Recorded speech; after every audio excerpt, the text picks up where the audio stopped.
Tout d'abord, il faut être clair. Il y a du chlordécone presque partout. Mais certaines denrées sont si peu polluées qu'on arrive à peine à le détecter.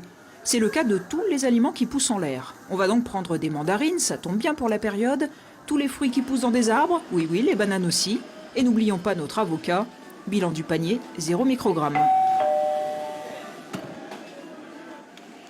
On va ensuite se rapprocher du rayon volaille. La viande commercialisée en barquette ne contient aucun chlordécone.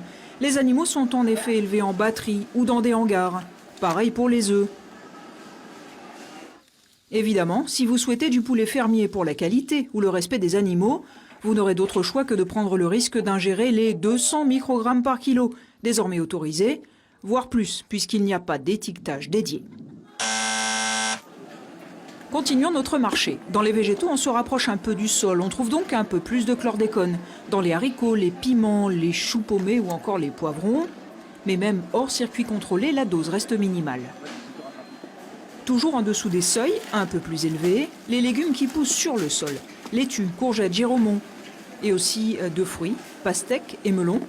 Le pesticide étant cependant concentré dans la peau et à faible dose. Parlons à présent des légumes racines. On sait qu'ils sont susceptibles de contenir beaucoup de chlordécone. Ce que l'on sait moins, c'est que les producteurs ont fait de réels efforts et désormais, que ce soit en hyper ou en marché, nos patates douces, choux de Chine ou igname, dépassent très rarement les 20 microgrammes légaux. Des exceptions, l'autoproduction sur sol non contrôlé. Quand on arrive aux protéines, les choses se compliquent.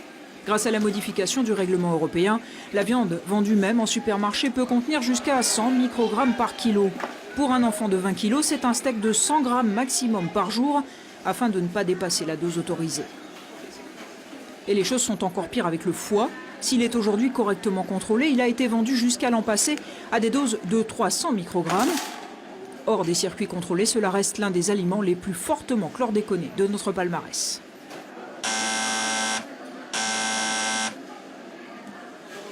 Et si les produits de la mer sont par définition l'aliment santé partout dans le monde, en Martinique, le constat est bien triste. Titiri, Vivano, Siric, Langouste, Barracuda, Tazar, Volant affichent toujours des dépassements fréquents lors des contrôles. Certes modérés entre 40 et 71 microgrammes, mais très fréquents, 57% des prélèvements sont positifs.